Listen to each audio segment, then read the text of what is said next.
وسلم کا بچپن بھی سنا، آپ کی جوانی کا عالم بھی سنا، اور نبی کریم صلی اللہ علیہ وسلم کی جو اظہار نبوت سے پہلے کی زندگی ہے اس میں آپ کے کیا اوصاف تھے یہ بھی سنا، اور اس کے بعد جب آپ نے اعلان نبوت فرمایا اور اس کے بعد جو کیفیت رہی وہ بھی بیان کرنے کا جو ہے وہ موقع ملا۔ اعلان نبوت کے بعد جو کفار نے صحابہ کرام پر مظالم ڈھائے، مسلمانوں کے ساتھ جو ظلم و ستم کی داستانیں رقم کی، اور خود نبی کریم صلی اللہ علیہ وسلم کے خاندان کا سوشل بائیکاٹ کیا شیب ابی طالب کے اندر، وہ بھی ساری بات میں نے آپ کے سامنے عرض کی ہے۔ پھر نبی کریم صلی اللہ علیہ وسلم آپ کے بڑے ہی محبت کرنے والے چچا اور بڑی ہی وفا شعار زوجہ حضرت حتیجۃ الکبریٰ رضی اللہ تعالی عنہا، جب ان کا وصال ہوا تو عام الحزن یعنی غم کا سال جو ہے اس کی بھی بات آپ کے سامنے عرض کی۔ پھر نبی کریم صلی اللہ علیہ وسلم جب طائف چلے گئے اور طائف میں جو معاملات پیش آئے ان کا بھی بیان ہم نے سنا۔ طائف کے بعد پھر معراج پہ رب تبارک و تعالیٰ نے اپنے محبوب کو بلایا، پھر معراج کی بات ہوئی، پھر جب آپ معراج سے واپس آئے اور پھر اس کے بعد ہجرت کا حکم ہوا، صحابہ کرام نے حبشہ کی طرف ہجرت کی، پھر ہجرت دوسری دفعہ بھی ہوئی، پھر حضور کو ہجرت کا حکم ہوا، پھر آپ نے مدینہ طیبہ کی طرف ہجرت فرمائی، اور ہجرت کے دوران پیش آنے والے واقعات وہ سارے عرض کیے گئے۔ پھر نبی کریم صلی اللہ علیہ وسلم جب مدینہ طیبہ میں داخل ہوئے، یہ ساری کیفیات کو میں نے عرض کیا۔ اب وہاں سے آگے جو ہے وہ آج کے جمعۃ المبارک میں جو ہے وہ آغاز کرتے ہیں۔ نبی کریم صلی اللہ علیہ وسلم آپ جب مدینہ طیبہ سے ابھی کچھ باہر تھے تو قباء کے مقام پر پہنچے اور وہاں کچھ دن پڑاؤ ڈالا، رکے رہے وہاں پہ۔ تو وہاں پہ جب رکے ہیں تو آپ نے وہاں پہ بھی ایک مسجد کا جو ہے وہ بنیاد رکھی، جس مسجد کا نام جو ہے مسجد قباء ہے، اس کو مسجد تقویٰ بھی کہا جاتا ہے۔ اور مسجد قباء کی فضیلت یہ ہے کہ حضور نے فرمایا جو شخص اس مسجد میں اچھے طریقے سے پاکی حاصل کر کے مطہر ہو کے وضو کر کے اس مسجد میں آ کے نوافل ادا کرتا ہے، اللہ تبارک و تعالیٰ اس کو عمرہ کرنے کا اجر عطا فرماتا ہے۔ یہ بڑی عظمت والی مسجد ہے۔ پھر وہاں سے مسجد قباء کی جو ہے وہ آغاز کر کے پھر نبی کریم صلی اللہ علیہ وسلم مدینہ طیبہ کی سرزمین میں تشریف لے آئے، اور یہاں پہ آ کر کے نبی پاک صلی اللہ علیہ وسلم کی میزبانی کا شرف سارے صحابہ حاصل کرنا چاہتے تھے۔ حضرت مصعب بن عمیر رضی اللہ تعالیٰ عنہ یہ وہ صحابی تھے جن کو پہلے سے ہی نبی پاک صلی اللہ علیہ وسلم نے مدینہ طیبہ بھیج دیا تھا کہ جا کر کے دین کی جو ہے وہ تعلیم تبلیغ کریں اور لوگوں کو دین کی طرف لے کے آئیں۔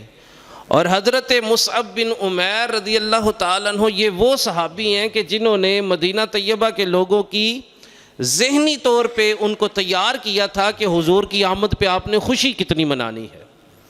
اگر حضور کی آمد پر خوشی منانا جو ہے وہ اچھا عمل نہ ہوتا تو حضرت مصعب بن عمیر رضی اللہ تعالیٰ عنہ کبھی بھی مدینہ طیبہ کے لوگوں کو ذہنی طور پہ تیار نہ کرتے کہ بھئی حضور جب آئیں گے تو آپ یوں جو ہے وہ ان کا استقبال کرنا، اور مدینہ طیبہ کی گلیوں کے اندر جو ہے وہ اس طرح معاملات کرنا، اور یہ جو ہے وہ طلع البدر علینا کی صدائیں بلند کرنا، یہ سارا ذہن سازی، یہ ساری تیاری کس نے کروائی تھی؟ حضرت مصعب بن عمیر نے۔ حالانکہ صحابی رسول ہیں، اور اگر حضور کی آمد پر خوشی منانا کوئی جائز عمل نہ ہوتا تو حضرت مصعب بن عمیر فرما دیتے بھائی کوئی مسئلہ نہیں ہے، آ جائیں گے، بس آ رہے ہیں ٹھیک ہے کوئی مسئلہ نہیں ہے، آ جائیں گے، جب آ جائیں گے تو پھر ٹھیک ہے وہ باقی معاملات بھی حل ہو جائیں گے۔ مگر نہیں، ان کو پتہ تھا کہ جو ہستی تشریف لا رہے ہیں ہم اس قابل نہیں کہ ان کا شایان شان استقبال کر سکیں، مگر انہوں نے تعلیم دی لوگوں کو۔ پھر حضور کی آمد ہوئی اور ہر صحابی وہاں پہ جو ہیں وہ ہر محب جو ہے وہ حضور کو اپنے گھر لے جانا چاہتا ہے۔ ہر شخص کی یہ دل کی تمنا ہے کہ میرے نبی پاک صلی اللہ علیہ وسلم میرے مہمان بنے، میں ان کا میزبان بنوں۔ بڑے سارے احباب نے آگے بڑھ کے دعوت بھی دی، مگر حضور ایک ہی جملہ فرماتے تھے کہ میری ناقہ یعنی جو اونٹنی ہے اس کو پتہ ہے کہ کہاں رکنا ہے۔ یہ سعادت کی بات ہے کہ ہماری جو ہے وہ زمین پہ اللہ کا گھر بنے، یہ بڑی سعادت کی بات ہے۔ اور سن لیں نبی پاک صلی اللہ علیہ وسلم نے ارشاد فرمایا جس نے جو ہے وہ چڑیا کے گھونسلے جتنی جگہ کی مسجد بنائی، رب جنت میں اس کو محل عطا فرمائے گا، چڑیا کے گھونسلے جتنی۔ تو مسجد کے ساتھ محبت، مسجد کے ساتھ الفت، مسجد میں آنا جانا، مسجد کے ساتھ اپنا اوڑھنا بچھونا رکھنا، نبی پاک صلی اللہ علیہ وسلم کی حدیث پاک کا مفہوم عرض کرتا ہوں۔ حضور نے فرمایا جس بندے کا دل مسجد میں لگا رہتا ہے، دل مسجد میں لگا رہتا ہے، کل بروز قیامت جب کوئی سایہ نہ ہوگا، رب تبارک و تعالیٰ اس بندے کو اپنے عرش کا سایہ عطا فرمائے گا۔ اب بڑے سارے احباب کے ذہن میں یہ بات بھی آئی ہوگی بھئی مسجد سے دل لگانا تو اچھی بات ہے، مگر یہ ہے کہ ہر ویلے مسجد بیٹھ کی میں رہیے، ہر وقت مسجد میں تو رہنا ممکن نہیں ہے۔ تو مسجد سے دل لگانا جو ہے وہ کس طرح ہے؟ اسلام بڑا خوبصورت دین ہے۔ اسلام قطعاً آپ کو یہ نہیں کہتا کہ آپ 24 آور مسجد میں بیٹھے رہیں یا مصلی پہ بیٹھے رہیں یا آپ ہر وقت تسبیح پکڑ کے اللہ اللہ کرتے رہیں، نہیں نہیں۔ اسلام کہتا ہے اگر آپ تجارت کر رہے ہو نا تو آپ اسلامی اصولوں کے مطابق تجارت کر رہے ہو، سچائی کی تجارت کر رہے ہو، سچے ہو، امانت دار ہو۔ تو حضور نے فرمایا سچا اور امانت دار تاجر کل بروز قیامت نبیوں کے صف میں کھڑا ہوگا، شہیدوں کی صف میں۔ یعنی تجارت کرو، اور اچھی تجارت کرنا اور اسلام کے اصولوں کے مطابق تجارت کرنا یہ تو عبادت ہے، یہ بھی عبادت ہے۔ کوئی ضروری نہیں ہے کہ آپ مسجد میں بیٹھے رہیں تو یہ عبادت ہے، نہیں۔ آپ گھر گئے ہیں، والدہ کی خدمت کر رہے ہیں تو یہ عبادت ہے۔ آپ اپنے بچوں کے لیے رزق حلال کما رہے ہیں، رزق حلال کی بات ہو رہی ہے، رزق حلال کما رہے ہیں تو یہ بھی عبادت ہے۔ آپ اپنے بہن بھائیوں سے صلہ رحمی کر رہے ہیں، اپنے بہن بھائیوں سے اچھا سلوک کر رہے ہیں تو یہ بھی عبادت ہے۔ تو عبادت کی بڑی ساری اقسام ہے، ضروری نہیں ہے کہ آپ مسجد میں بیٹھے رہے ہیں تو یہی عبادت ہے، یا مصلی بچھایا اور تسبیح پکڑ لی اور سبحان اللہ، اللہ اکبر، الحمدللہ، بہت اچھی بات ہے، کرنا چاہیے، اللہ کا ذکر کرنا چاہیے، اللہ تبارک و تعالیٰ کا ذکر صبح و شام کرنا چاہیے۔ اور رب تبارک و تعالیٰ کے اذکار کرنے سے انسان کے دل کو پاکیزگی ملتی ہے، طہارت ملتی ہے، اللہ کے ذکر سے دلوں کے زنگ اترتے ہیں۔ اور ہماری زندگی میں ذکر جو ہے یہ ہونا چاہیے۔ دیکھیں اپنے لیے منتخب کر لیں کہ میں نے صبح کے وقت یہ تسبیح پڑھنی ہے، میں نے فلاں فلاں اذکار بنانے ہیں، پھر شام کو صبح و شام کے اذکار، یہ تو خود امام الانبیاء کی سیرت سے ثابت ہے۔ آپ حضور صبح یہ ذکر اذکار کیا کرتے تھے، اکثر یہ دعا مانگا کرتے تھے، اکثر شام کو یہ دعا مانگتے تھے، تو یہ ہیں۔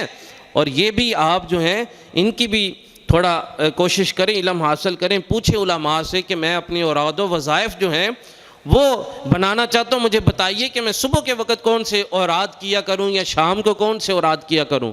یہ اچھی بات ہے، مگر مسجد سے دل لگانا اور اس کے عوض میں کل بروز قیامت عرش کا سایہ پانا، یہ کیسے ممکن ہے؟ یہ میں عرض کروں کہ دیکھیں جب ہم نے فجر کی نماز پڑھی نا تو پھر آپ کام پہ چلے گئے، کاروبار والے کاروبار پہ چلے گئے، نوکری پیشہ حضرات نوکری پہ چلے گئے، مگر دل کے اندر یہ ایک لگن ہے کہ یار جب میں واپس جاؤں گا تو میں نے مسجد میں دوبارہ جا کے جس نماز کا بھی موقع ملا، اگر ظہر میں آ جاتے ہیں تو دل کے اندر ایک وہ جو ہے وہ لگن ہے کہ میں نے فوراً مسجد میں پہنچنا ہے اور میں نے ظہر کی نماز پڑھنی ہے، اور ظہر کی نماز پڑھ کے چلے گئے، اور پھر دل کے اندر ہے کہ میں نے عصر تک پہنچنا مسجد میں۔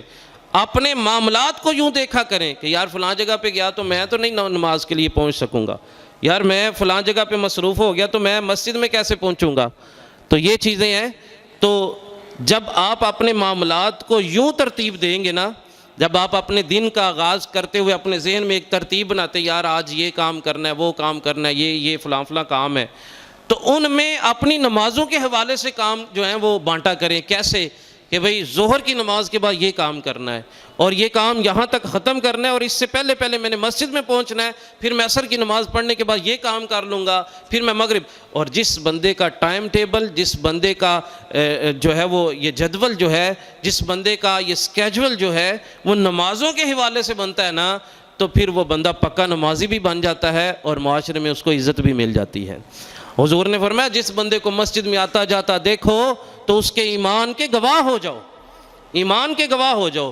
اب دنیا سے بندہ رخصت ہوا ہے تو لوگ اب سب سے پہلا جو ہے وہ اس کے ذہن میں آتا ہے کہ یار یہ پتہ نہیں کون سا، اس کا کیا عقیدہ تھا، یہ پتہ نہیں کس مسلک سے تعلق رکھتا تھا، اور پتہ نہیں مرزئی تو نہیں تھا کہیں، ایسا تو نہیں ہے کہ یہ فلاں اور نبی پاک صلی اللہ علیہ وسلم کو اللہ کا آخری نبی نہیں مانتا تھا. مسجد میں آتا ہوتا تو پتہ چلتا نا کہ جناب یہ شخص جو ہے یہ تو ہماری مسجد کے صف اول کا نمازی تھا یار، ہم نے تو اس کو اذان سے پہلے مسجد میں بیٹھا ہوا دیکھا ہے، ہم نے تو اس کو مسجد میں سجدے کرتے ہوئے، کوئی ستون ایسا نہیں مسجد کا جس کے پاس بیٹھ کے اس نے اللہ کا ذکر نہ کیا ہو.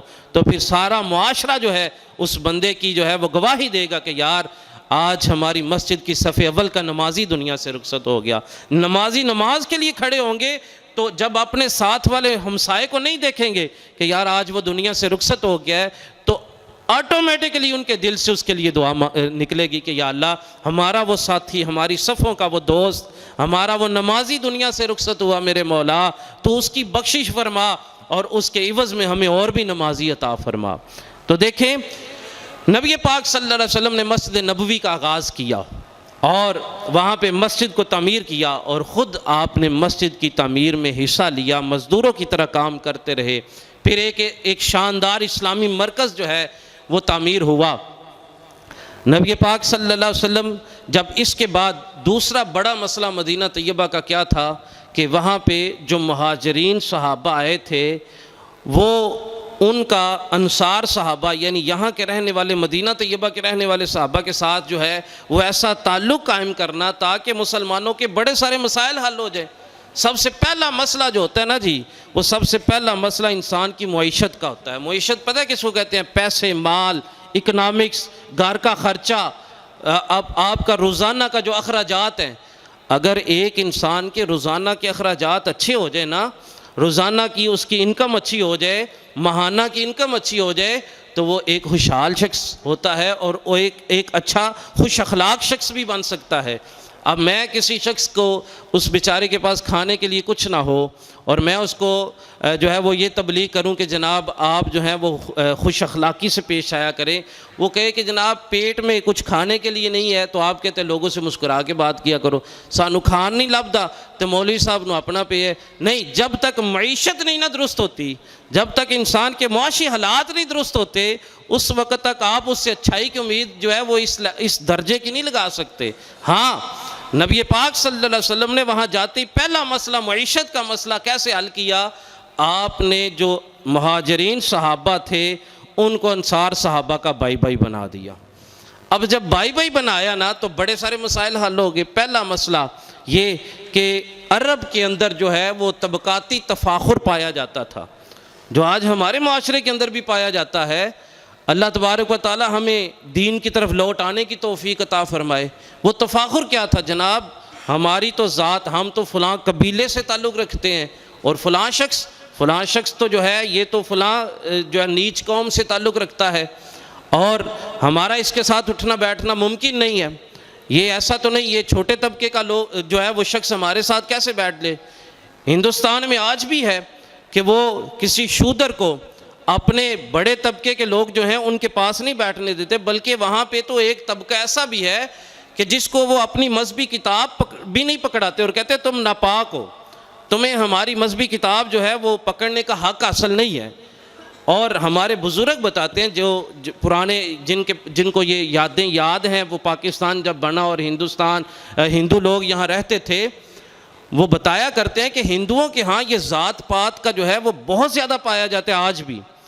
اور اللہ تبارک و تعالی ہمیں معاف فرمائے، انہی سے آج ہماری سوسائٹی کے اندر بھی کچھ لوگوں کے ذہنوں میں پایا جاتا ہے جناب اسی فلاں، ہم چودھری ہیں، ہم فلاں ہیں، تو فلانا وہ کمی کمین، فلانا کمی، او یہ ذاتیں ایسے ہی ہیں، یہ کمی ہے. نہیں، سورہ حجرات کو اٹھا کے دیکھیں، رب تبارک و تعالیٰ نے فرمایا ہے کل مسلم اخوۃ، تمام مسلمان بھائی بھائی ہیں، ایک ہی صف میں کھڑے ہو گئے محمود و ایاز، نہ کوئی بندہ رہا نہ بندہ نواز۔ اسلام کبھی بھی یہ طبقاتی تفاخر اور طبقاتی تقسیمات کا خواہاں نہیں رہا، اسلام نے تو اس کی حوصلہ شکنی کی ہے۔ اسلام نے یہ کہا ہے کہ چاہے وہ بلال حبشی ہے، حبشہ سے آئے ہوئے کالے رنگ کا بلال ہے، اور جب حضرت بلال مسجد نبوی میں آیا کرتے تھے تو حضرت فاروق اعظم رضی اللہ تعالیٰ عنہ، فاروق اعظم امیر المومنین، آپ اٹھ کے کھڑے ہو جایا کرتے تھے اور کہتے تھے سیدنا بلال آ رہے ہیں، سیدنا ہمارے سردار بلال آ رہے ہیں۔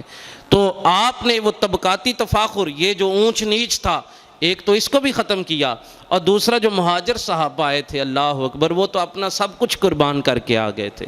مہاجر صحابہ یہ عرب کے لوگ، جو مکے کے لوگ تھے، ان کے بارے میں سب کو پتہ ہے کہ مکے والے جو تھے یہ تو سارے تاجر تھے۔ آپ سورہ قریش اٹھا کے پڑھیں تو قریش کے جو ہے وہ قافلے جاتے تھے تجارت کے لیے، کبھی شام جا رہے ہیں، کبھی یمن جا رہے ہیں، تو یہ سارے تاجر لوگ تھے، یہ سارے تجارت کیا کرتے تھے، بڑے امیر کبیر لوگ تھے۔ مگر حضور نے فرمایا چھاڑ دیو تجارتاں، سب کچھ چھوڑ دو، مدینے آ جاؤ۔ تو وہ سب کچھ چھوڑ کے حضور کے پیچھے مدینہ طیبہ چلے گئے تھے۔ آج ہم لوگ سیانے ہو گئے ہیں، ہمیں کہا جائے نا کہ جناب کو مسجد میں اتنا ٹائم دینا ہے آپ نے، تو کہتے ہیں جناب دکان بند کر چھڑی، بالا نو کی کھوائیے فلانی چیز۔ صحابہ نے یہ سوال نہیں کیا، صحابہ نے یہ نہیں کہا حضور کی بارگاہ میں حضور کاروبار بزنس تجارت، حضور فلاں قافلہ آ رہا ہے، حضور فلاں تجارت چل رہی ہے، فلاں ڈیل چل رہی ہے، اتنے پیسے فلاں سے لینے ہیں، حضور میں نے تو فلاں بندے سے اتنا میرا لینا دینا اس کے ساتھ نہیں۔ حضور نے فرمایا ہجرت کر کے مدینے آ جاؤ، تو سب کچھ چھوڑا تو مدینہ طیبہ پہنچ گئے۔ بلکہ یہاں پہ بڑا ایک خوبصورت مجھے بات یاد آ گئی، حضرت صہیب رومی رضی اللہ تعالیٰ عنہ، آپ کی ہجرت کا واقعہ اتنا خوبصورت ہے۔ آپ نبی پاک صلی اللہ علیہ وسلم کا حکم پاتے ہی آپ نے کیا کیا، آپ کی ساری زندگی کی جو بھی جمع پونجی تھی وہ ساری بیچ کے سونا اور چاندی خریدا۔ سونا اور چاندی خریدنے کے بعد اپنے گھر کے ایک نکر کے اندر جو ہے وہ گڑھا کھود کے اس کے اندر دفنا دیا، اور آپ نکل گئے مدینہ طیبہ کی طرف جو ہے وہ ہجرت کے ارادے سے۔ اب رستے میں کافروں نے روک لیا آپ کو، اور روکنے کے بعد کہا کہ صہیب تم ہمیں جو ہے وہ ہمارے ساتھ یوں جو ہے وہ کر رہے ہو کہ اپنی گرفتاری دے دو نہیں تو قتل کر دیں گے۔ حضرت صہیب رومی رضی اللہ تعالیٰ عنہ آپ اچھے تیر انداز بھی تھے، اچھی تلوار چلانا بھی جانتے تھے۔ آپ دوڑتے ہوئے چوٹی کے اوپر چڑھ گئے اور کہنے لگے سنو میرے پاس تیر بھی کافی موجود ہے، اور تمہیں پتہ ہے کہ میں تلوار بھی اچھی چلا لیتا ہوں، اور میں پہلے تیروں کے ذریعے تمہارا جو ہے وہ تمہیں قتل کروں گا، اور جو بچ جاؤ گے وہ میری تلوار کی زد سے نہ بچو گے، حتیٰ کہ میں شہید کر دیا جاؤں۔ تو حضرت صہیب رومی سے وہ کہنے لگے صہیب دو باتیں ہیں یہاں دیکھو، بات یہ ہے کہ جب تم مکہ معظمہ آئے تھے تو تم تو روم سے آئے تھے، تمہارے پاس تو کچھ نہیں تھا، ساری زندگی مکے میں گزاری ہے تم نے، اور تمہارے پاس اتنا مال ہے، لہذا وہ مال جو بھی اکٹھا کیا تم نے ہم لوگوں سے اکٹھا کیا ہے، تو ہم چاہتے ہیں یہاں اپنی جان دے دو یا مال دے دو۔ حضرت صہیب رومی سمجھ گئے کہ یہ میرا مال لینا چاہتے ہیں، تو حضرت صہیب رومی فرمانے لگے اچھا اگر مال دے دوں تو پھر کیا تم مجھے چھوڑ دو گے، اور چھوڑنے کے بعد جو ہے کیا گارنٹی دیتے ہو کہ مجھے مدینہ طیبہ جو ہے جاتے ہوئے کوئی تنگ نہیں کرے گا؟ کہنے لگے ہاں مال دے دو تو تم مدینے پہنچ جانا، کوئی بندہ تمہیں تنگ نہیں کرے گا۔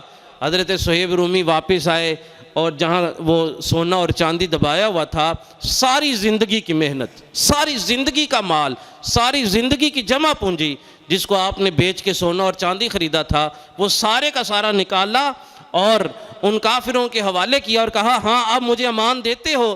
تو جب آپ کو امان ملی آپ فوراً مدینہ طیبہ پہنچے۔ نبی کریم صلی اللہ علیہ وسلم مسجد کے اندر صحابہ کے جرمٹ میں بیٹھے ہوئے تھے، اور جب حضرت صہیب رومی مسجد میں داخل ہوئے تو حضور مسکراتے ہوئے چہرے کے ساتھ، روشن چہرے کے ساتھ آپ فوراً اٹھے، آپ کا چہرہ خوشی کے ساتھ سرخ تھا، اور یوں بازو پھیلا کے کہا وہ دیکھو صہیب آیا ہے، اور مبارک دیتے ہوئے ماتھا چوما اور کہا صہیب رومی تم نے بڑی اچھی تجارت کی ہے، تم نے نفع کا سودا کیا ہے۔ کیا یہ دیکھیں خطیبانہ انداز میں یہ بات کو بیان کر دینا، آپ کا سن کے سبحان اللہ کہہ دینا، یہ آسان کام ہے، مگر ساری زندگی کی جمع پونجی اللہ اور اس کے رسول کے لیے دے دینا، یہ تو سوچیں ذرا، ساری زندگی کی جمع پونجی ہے۔ اور کیا کیا، کس لیے دے دی؟ مجھے میرے محبوب کے پاس جانے دو، مجھے میرے آقا کے پاس جانے دو، مجھے سرکار دو عالم صلی اللہ علیہ وسلم کی بارگاہ میں حاضر ہونے دو، کیا چاہتے ہو؟ مال چاہتے ہو؟ جو کچھ ہے میرے پاس سب کچھ لے لو۔ تو پھر حضور نے کتنی خوبصورت بشارت عطا فرمائی، صہیب تم نے بڑی اچھی تجارت کی ہے، پھر سینے سے بھی لگایا۔ بلکہ قرآن کی آیت سورہ بقرہ کی آیت نمبر 207 جو ہے وہ اسی عمل میں نبی کریم صلی اللہ علیہ وسلم کے صحابی کی شان میں نازل ہوئی ہے۔ تو دیکھیں یہ اس طرح صحابہ اپنا مال سب کچھ قربان کر کے مدینہ طیبہ گئے تھے۔ پھر حضور نے مواخات مدینہ کے نام سے صحابہ کا آپس میں جو ہے وہ ایک دوسرے کا بھائی بنایا۔ اب میں یہاں پہ ایک نقطہ عرض کرنا چاہتا ہوں، دیکھیں صحابہ کرام، ایک انصاری صحابی ہیں، ایک مہاجر ہیں، ان دونوں کو آپس میں بھائی بھائی بنا دیا۔ ایک انصاری ایک مہاجر ہیں، ان کو آپس میں بھائی بھائی بنا دیا۔ اس طرح مواخات کا رشتہ جو ہے وہ قائم کیا، اخوت کا رشتہ قائم کیا۔ اب دیکھیں کہ یہ کچھ سگے بھائی نہیں تھے، ایک ماں کے پیٹ سے پیدا شدہ یہ بھائی نہیں تھے۔ حضور نے فرمایا تم اس کے بھائی ہو، اور وہ اتنے جو ہے وہ آپس میں رشتہ اتنا مضبوط ہو گیا کہ جو انصار صحابی تھے انہوں نے اپنے مہاجر بھائی کے لیے سب سے پہلا کام جو کیا تھا وہ کیا کیا تھا؟ اپنی ساری پراپرٹی کو آدھا تقسیم کیا اور آدھی اپنے بھائی کو دے دی، آدھی اپنے پاس رکھی۔ اپنا سارا کاروبار آدھا کیا اور آدھا اپنے بھائی کو دے دیا، آدھا جو ہے وہ اپنے پاس رکھا۔ جن کے پاس باغات تھے آدھے باغ اپنے مہاجر بھائی کو دے دیے۔ یہ صحابہ کرام نے وہ پہلا عمل کیا تھا جب حضور نے ان کو بھائی بھائی بنایا تھا۔ اچھا یہاں پہ میں جو بات عرض کرنا چاہتا ہوں وہ یہ ہے کہ یہ تو علامتی طور پہ بھائی تھے، یہ سگے بھائی نہیں تھے، ایک ماں کے پیٹ سے پیدا شدہ بھائی نہیں تھے، یہ تو علامتی طور پہ حضور نے بنایا تھا ایک دوسرے کو بھائی۔ اور حتیٰ کہ اگر کوئی انصاری صحابی جو ہیں، اگر کوئی مہاجر صحابی فوت ہو جاتے یا انصاری صحابی فوت ہوتے تو ان کے جو ترکہ بچتا اس میں سے حصہ مہاجر بھائی کو بھی دیا جاتا تھا، وراثت میں بھی حصہ مہاجر بھائی کو دیا جاتا تھا۔ اور پھر بعد میں قرآن نازل ہوا، قرآن کی آیات میں آیا کہ یہ جو ہے وہ منسوخ ہو گیا، اب جو ترکہ ہے وہ ذاتی جو خون کے رشتے ہوں گے ان میں تقسیم ہوگا۔ بات یہ عرض کرنا چاہتا ہوں کہ وہ علامتی بھائی ہیں، سگے بھائی نہیں ہیں، مگر سب سے پہلا کام انہوں نے کیا کیا؟ اپنا کاروبار تقسیم کیا، اپنے دوسرے بھائی کے ساتھ اپنی پراپرٹی تقسیم کی ہے۔ اور آج ہم سگے بھائی ہو کے ایک ماں کے پیٹ سے پیدا شدہ ایک باپ کی اولاد، سگے بھائی دو دو مرلے پہ لڑ رہے ہوتے ہیں، ایک ایک مرلے پہ لڑ رہے ہوتے ہیں، کاروبار کے سلسلے میں لڑ رہے ہوتے ہیں۔ میں کہتا ہوں سب سے بڑی جو ہے وہ آج کے زمانے کی لڑائی یہ پراپرٹی کی لڑائی ہے، سب سے بڑی لڑائی کاروبار کی لڑائی۔ جناب تو نہیں اللہ تعالیٰ نے ہاتھ پیر دیتے، جاؤ نہ کماؤ جا کے، ساری محنت میں کی تھی۔ تو صحابہ بھی تو یہ کہہ سکتے تھے حضور دیکھیں یہ کاروبار یہ کھجوریں میں نے لگائی ہیں تو میں ان کو کیسے دے دوں؟ نہیں، حضور نے فرمایا یہ تیرا بھائی ہے۔ تو پھر صحابہ نے سب کچھ اپنے بھائی کے لیے قربان کر دیا۔ تو یہاں پہ تو حضور نہیں فرما رہے، یہاں رب نے اسے تیرا بھائی بنایا ہے، یہاں رب نے فلاں عورت کو تیری بہن بنایا ہے۔ تو رب کے بنائے ہوئے رشتوں کا جو ہے وہ ہمیں پاس نہیں، وہاں صحابہ حضور کے بنائے ہوئے رشتوں کا اتنا پاس کریں کہ اپنی پراپرٹی تقسیم کر کے ان کو دے دیں۔ اور آج ہم ایک ماں کے پیٹ سے پیدا شدہ لوگ جو ہیں وہ ایک دوسرے کے ساتھ اتنی حقارت، میں نے پہلے بھی ایک دفعہ عرض کیا تھا کہ میں ایسے لوگوں کو بھی جانتا ہوں کہ بڑے بڑے کاروبار، بڑے بڑے جو ہیں وہ ان کے شو رومز ہیں، اور ان کے شو روم کے سامنے ان کے سگے بھائی جو ہیں وہ فروٹ کی ریڑھی لگاتے ہیں۔ میں ایسے لوگوں کو جانتا ہوں، ذاتی طور پہ جانتا ہوں کہ سگا بھائی ہے اور ہے بھی بڑا، چھوٹے بھائی کا شو روم ہے اور وہ کروڑوں کی پراپرٹی اور اچھی گاڑیاں جو ہیں وہ آج کے زمانے کی جس گاڑی کو آپ سمجھے جو سب سے بہترین اور مہنگی سمجھی جاتی ہے ان گاڑیوں میں جو ہے وہ چلتا پھرتا ہے، بچے اس کے بڑے بڑے کالجز اور سکولز میں پڑھتے ہیں، مگر اسی شخص کا سگا بھائی اور ہے بھی عمر میں بڑا، اس سے ہے بھی ضعیف العمر، اور اسی شخص کے شو روم کے سامنے فروٹ کی ریڑھی لگاتا ہے۔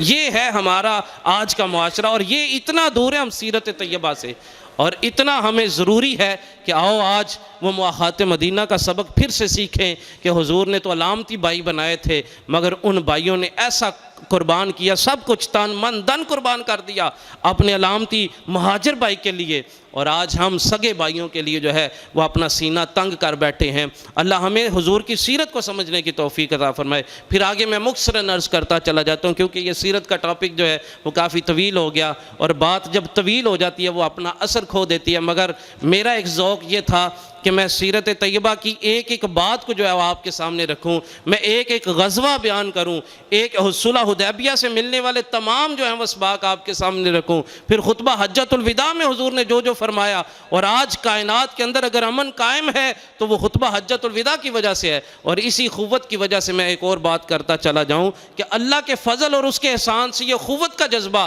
آج ہمارے اندر موجود ہے۔ آج یہ ایسا نہیں ہے کہ ہم قوت کے بغیر ہیں، اللہ کا بڑا ہی فضل ہے۔ دیکھیے 2005 اکتوبر میں جب زلزلہ آیا تھا شمالی علاقہ جات میں، تو کیا ہمارے یہاں کے نوجوان وہاں مدد کے لیے گئے نہیں تھے؟ کیا ہم نے اپنے گھروں سے سامان اٹھا کے اپنی بہنوں کے جہیزوں کے لیے جو سامان بنا رکھے تھے، کیا ہم نے وہ زلزلہ زدگان کے لیے نہیں بھیجا تھا؟ کیا ہم نے سیلاب زدگان کے لیے ابھی جو ریسنٹلی کچھ ماہ پہلے جو سیلاب آیا جنوبی پنجاب کی طرف، کیا ہم نے سیلاب زدگان کے لیے وہ بھیجا نہیں تھا؟ کیا ہم نے یہ کہہ سکتے تھے کہ سانوں کی سیلاب تے انہاں تے آیا سی تے سکون ہے؟ نہیں، یہ وہ اخوت کا جذبہ تھا۔ مسئلہ کیا ہے؟ مسئلہ صرف اتنا ہے کہ ایک اچھی اگر ہمیں قیادت مل جائے نا، ایک اچھا رہنما مل جائے، اگر مدینہ طیبہ کی ریاست کا ایک پرتو ہمیں مل جائے نا، ایک وہ حضور کی سیرت پہ چلنے والا مل جائے، تو قوت کا جذبہ تو آج بھی ہمارے اندر موجود ہے۔ آج بھی ہمارے دل جو ہیں وہ فلسطینی بھائیوں کے لیے دھڑک رہے ہیں، آج بھی بچہ جو ہے وہ فلسطینی لوگوں کے لیے دعا مانگ رہا ہے، آج بھی ہر بزرگ مسجد میں، حقیقت بات ہے بارہا جو ہیں وہ نماز کے بعد بزرگ کہتے ہیں یار تسی بھول گئے، تسی آج فلسطین والے واسطے دعا نہیں کی تھی، اور ہم دعا ہی کر سکتے ہیں۔ اور دعا جو ہے یہ ضروری ہے، خود امام الانبیاء کی سیرت سے موجود ہے کہ بھئی دعا کرو، دعا کرنا ضروری ہے۔ ہاں جو عملی اقدامات ہیں وہ تو بڑے ادارے اور بڑے بڑے حکمران لیں گے، ہم تو جی دعا کر سکتے ہیں، وہ ہم ہر نماز میں ان کے لیے دعا کر رہے ہیں، تو یہ قوت کا رشتہ ہے۔ پھر نبی پاک صلی اللہ علیہ وسلم نے یہاں صحابہ میں قوت کا رشتہ قائم کیا، پھر وہاں پہ یہود جو رہتے تھے ان کے ساتھ میثاق مدینہ کا معاہدہ کیا، اور آج کی جدید ڈیموکریسی یہ کہتی ہے کہ مسلمانوں کے نبی نے میثاق مدینہ کا جو معاہدہ کر دیا تھا وہ سب سے پہلا جو ہے وہ منشور ہے کسی بھی ڈیموکریٹک ریاست کا، کہ اس ریاست کے اندر بسنے والے تمام لوگوں کو حضور نے ساروں کو برابر جو ہیں وہ حقوق دیے۔ کہا کوئی یہودی ہے تو وہ اپنی مرضی سے عبادت کیا کرے گا، اس کو روکا نہیں جائے گا۔ اور پھر حضور کو حاکم بنایا گیا۔ پھر اس کے بعد غزوات ہیں، بدر ہے، احد ہے، حنین ہے، خندق ہے، غزوہ جو ہے وہ بنی قریظہ ہے، خیبر کا غزوہ ہے۔ نبی پاک صلی اللہ علیہ وسلم ان غزوات میں، اور عمر مبارک کتنی ہے، آپ جب مدینہ طیبہ تشریف لائے تھے تو 53 سال عمر ہے، اور اس کے بعد یہ سارے غزوات ہو رہے ہیں۔ اور آج 40 سال کے بزرگ نوجوان سے کہا جانے جناب یہ فلاں کام، اور نہیں جناب میں مسیتے بہ کے تھک جانا، گوڈیاں چ پیڑ ہون لگ پیندی، فلاں ہو جاندہ، اور نہیں میرے کو نہیں اتنی دیر بیٹھا جاندہ۔ بھئی 53 سال کی عمر میں، بلکہ 55 سال کی عمر میں میرے اور آپ کے نبی کریم صلی اللہ علیہ وسلم آپ جو ہیں وہ بدر میں جا رہے ہیں، آپ احد میں جا رہے ہیں، آپ خندق ساتھ مل کے کھود رہے ہیں، آپ بنو قریظہ کا غزوہ لڑ رہے ہیں، آپ جو ہے وہ خیبر میں جا رہے ہیں، 55-60 سال کی عمر ہے۔ اور آج کا نوجوان کہتا ہے جناب میرے کو فلاں اچھا رمضان آتا ہے تو اچھے خاصے نوجوان صحت مند کہہ رہے ہوتے جناب توڑ نہیں چڑھتا، بس روزہ نہیں رکھی دا، توڑ نہیں چڑھتا، میرا کام بڑا ڈاڈا ہے فلاں کام۔ اور بھائی اپنے نبی کی طرف تو دیکھ، 55 سال کی عمر ہے اور وہ غزوات میں شریک ہو رہے ہیں، 55-60 سال کے درمیان عمر ہے، اور آپ جو ہیں وہ جنگوں کے اندر ہیں۔ پھر نبی پاک صلی اللہ علیہ وسلم نے وہ مکہ معظمہ جہاں سے ان کو نکالا گیا تھا، پھر اس کو جو ہے وہ فتح کیا۔ 8 ہجری کو مکہ فتح ہوتا ہے، اور فاتحانہ انداز میں آپ داخل ہوتے ہیں۔ مکے کے وہ لوگ جنہوں نے مظالم ڈائے تھے سب کو معاف کر دیا۔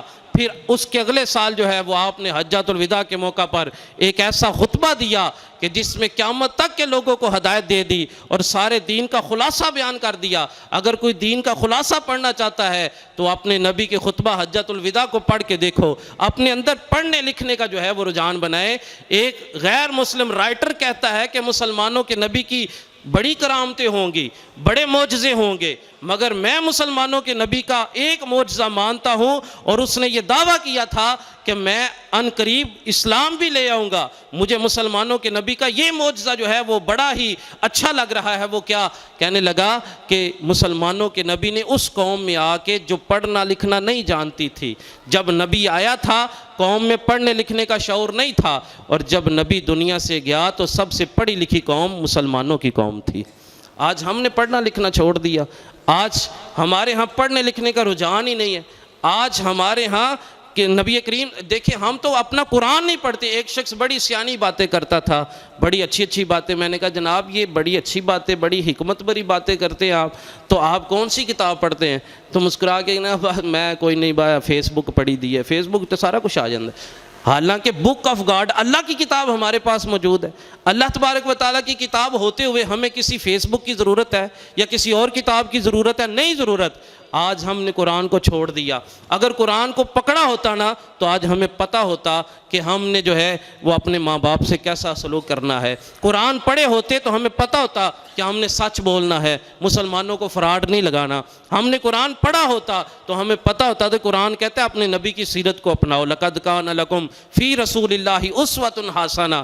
قرآن پڑھا ہوتا تو ہمیں پتہ ہوتا کہ بہن بھائیوں کے حقوق کیا ہیں. قرآن پڑھا ہوتا تو ہمیں پتہ ہوتا کہ اولاد کو جو ہے وہ پراپرٹی کی تقسیم کیسے کرنی ہے, کس کو کتنا دینا ہے, کس کا حصہ کتنا بنتا ہے. جاتی دفعہ ایک ہی بچے کو سارا کچھ دے کے اور ان کے لیے ساری زندگی کی لڑائیاں چھوڑ کے نہیں جائیں گے دنیا سے. یہ ساری چیزیں کب پتہ چلیں گی؟ پڑھنے سے پتہ چلیں گی. اور یہ انقلاب ہمارے نبی پاک صلی اللہ علیہ وسلم لے کے آئے تھے. تو پھر نبی پاک صلی اللہ علیہ وسلم 63 سال کی عمر میں آپ نے دنیا سے پردہ فرمایا. اور میرے نبی پاک صلی اللہ علیہ وسلم اگر شہید زندہ ہے, قرآن یہ کہتا ہے شہید زندہ ہے, اور شہید کا درجہ تیسرے درجے کا ہے, اور نبی کا درجہ جو ہے وہ پہلا درجہ ہے. انبیاء, پھر انبیاء میں بھی رسول, پھر رسولوں سے بھی آگے جو ہے وہ امام الانبیاء, امام الانبیاء کی ذات ہے. وہ جو موت کا ایک ذائقہ تھا وہ تو چکھ لیا, مگر آج بھی ان کی حیات طیبہ ویسے ہی ہے جیسے پہلے تھی. اللہ رب العالمین ہمیں اپنے نبی کریم صلی اللہ علیہ وسلم کی سیرت کو پڑھنے اور اس کو جاننے اور پھر اس سے سبق حاصل کرنے کی بھی توفیق عطا فرمائے. سیرت کا موضوع جو میں نے شروع کیا تھا وہ تشنا ہی رہا, وہ مکمل نہ ہو سکا, مگر آئندہ سے کسی اور موضوع کے ساتھ انشاءاللہ آپ کی بارگاہ میں حاضر ہوں گے. اللہ رب العالمین ہمیں خود بھی حضور کی سیرت کو پڑھنے پڑھانے کی توفیق عطا فرمائے.